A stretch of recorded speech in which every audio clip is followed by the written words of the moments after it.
16번은 수열의 합에 관한 문제입니다.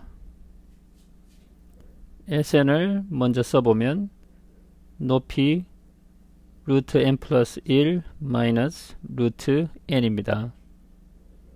n에 1, 2, 3, 4를 넣어서 정리를 해보면 이렇게 쓸 수 있으며 99항까지 표현을 할 수 있습니다. 좌변과 우변을 각각 더하면 많은 항들이 사라지며 좌변은 우리가 구하고자 하는 값이 되고 우변은 가장 마지막 항과 가장 첫 번째 항만 남습니다. 그래서 이 값은 9입니다. 이 문제는 2차 함수의 최대 최소에 관한 것입니다. 먼저 주어진 함수를 완전 제곱으로 바꾸기 위해서 p분의 2의 절반을 제곱하면은 p분의 1의 제곱이 되고 이것을 더해주고 그리고 괄호 밖에서 p분의 1을 빼줍니다. 완전 제곱으로 바꾼 뒤 p의 값이 0에서 1 사이의 값이므로 p분의 1은 1보다 큰 값임을 알 수 있습니다. 이것이 꼭지점의 x좌표니 꼭지점의 x좌표가 0과 1 바깥쪽에 있으며 그래프상으로 1에서 이 그래프의 최소값이 나옴을 알 수 있습니다. 그래서 x값에 1을 대입하고 y값을 찾아보면 p-2 플러스 q가 되고 이 값이 문제에서 주어진 값 1이 되어야 합니다. 그러므로 p 플러스 q는 3이 됨을 알 수 있습니다. 이번은 4차 함수의 극대극소에 관한 문제입니다.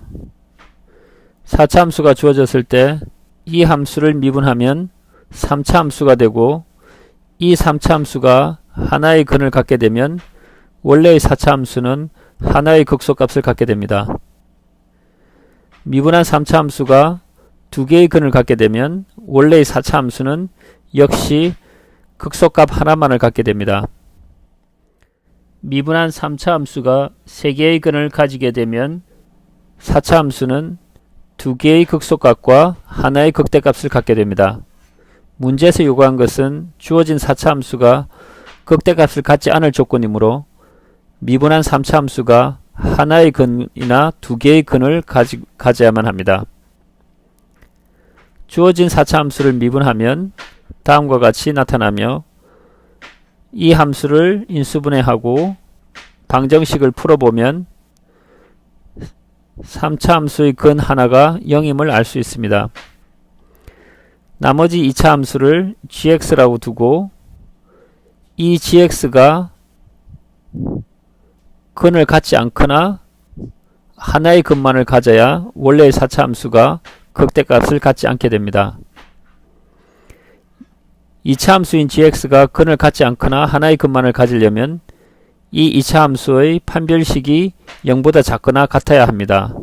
그러므로 판별식을 구해보면 이 값이 0보다 작거나 같아야 합니다. a를 구해보면 4분의 9보다 크거나 같다는 조건을 구할 수 있습니다. 4차 함수가 극대값을 갖지 않을 조건이 하나가 더 존재하는데 그것은 gx가 두 개의 근을 가지되 그 중에 하나의 근이 원래의 근인 0과 일치하면은 전체적으로 미분한 3차 함수가 두 개의 근만을 갖게 됩니다. 그러므로 이 조건 역시 원래의 4차 함수가 극대값을 갖지 않게 만듭니다. gx가 x는 0이라는 근을 가져야 하므로 x 대신에 0을 집어넣고 방정식을 풀어보면 a는 0이라는 값을 갖습니다. a가 0일 때 원래의 함수 fx를 다시 쓰고 이 함수를 그려보면 하나의 극소값만을 가지며 극대값이 같지 않음을 알 수 있습니다. 컴퓨터 프로그램으로 실제로 이 그래프를 그려보면 다음과 같이 생겼습니다. 그러므로 이 문제는 답이 없으며 정확한 답은 a의 최소값이 0이 되어야만 합니다. 이번은 집합에 관한 문제입니다. 세 영화 ABC를 집합 ABC로 표현을 하고 문제에서 세 영화를 모두 관람한 학생이 5명이니 세 집합이 공통으로 겹치는 부분, 이 부분에 원소의 개수가 5이어야 합니다. 그리고 A와 B 두 영화만 관람하고 C를 관람하지 않은 학생의 숫자가 2이니 이 부분의 원소 2를 갖게 됩니다. A를 관람한 학생이 10명이니 A의 빈 부분, 이 두 부분이 3이 되어야 합니다.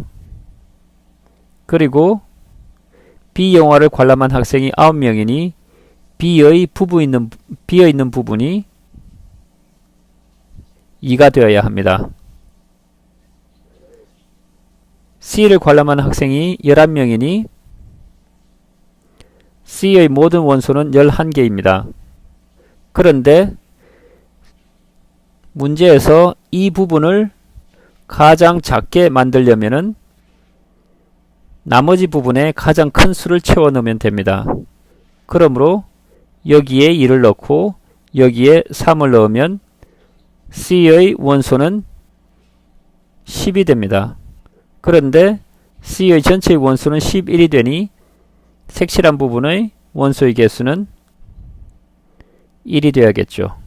그래서 정답은 1입니다. 마지막 문제는 동시관계에 관한 것입니다. 3으로 나눈 나머지만 계산하면 3k 플러스 3이나 3k나 나머지가 같습니다. 그래서 이 두 개를 같다고 볼 수 있습니다. 3k-2의 나머지와 3k 플러스 1의 나머지도 같습니다. 3k-2에 3을 더하면 3k 플러스 1이 되죠. 그래서 이 두 개의 식의 나머지는 1로서 같습니다. 이 두 개의 관계를 동시관계라고 부릅니다. 주어진 식에서 AN을 구해보면 AN은 등차 수열의 점화식임을 알 수 있습니다. 그래서 등차 수열의 초항과 공차를 넣어서 일반항을 구하면 다음과 같습니다. Bn은 등비 수열의 점화식입니다. 등비 수열 Bn은 초항에다가 공비를 쓰고 공비의 n-1승, 이것이 등비 수열의 일반항입니다. AN과 BN을 더해서 이것이 3의 배수가 되라고 했으니까 K를 정수로 두고 이렇게 표현할 수 있습니다. 간략화시키고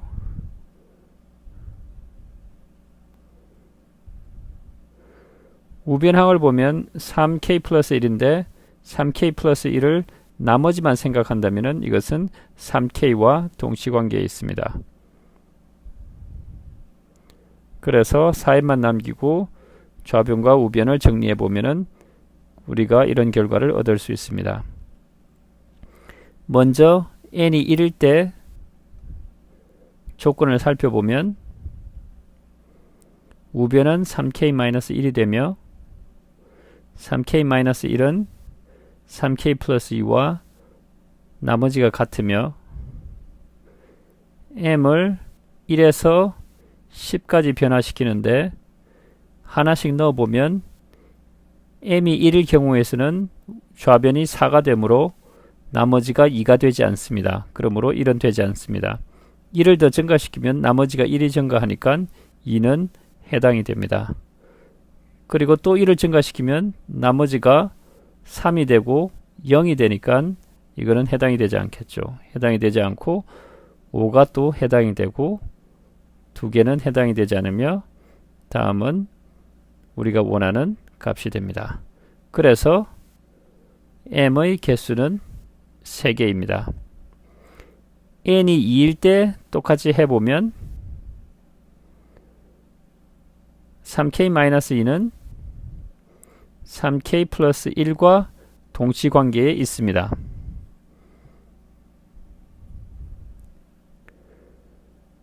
m을 1에서 10까지 계산을 해보면 1을 넣어보면 4가 되고 4는 3으로 나눈 나머지가 1이므로 이 수식을 만족합니다. 그러므로 m이 1일 때 위 수식을 만족시킵니다.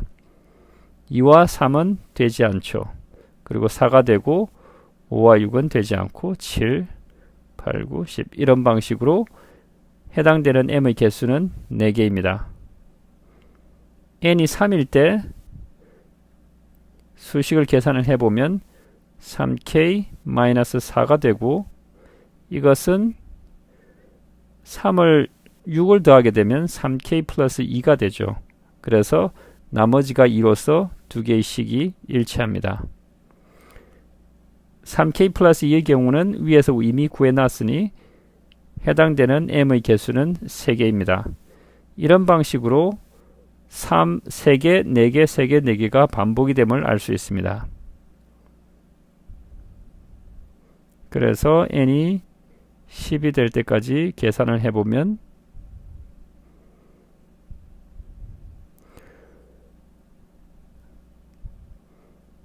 해당되는 개수 3개가 5번 나오며 4가지가 5번 나오니 전체 해당되는 순서상의 개수는 35가지입니다. 그러므로 답이 2번이 됩니다. 마지막 문제가 전체 문제에서 가장 어려운 문제입니다. 그러므로 실제 시험을 보실 때 20번 문제를 가장 나중에 푸는 것이 전략상으로 유리합니다.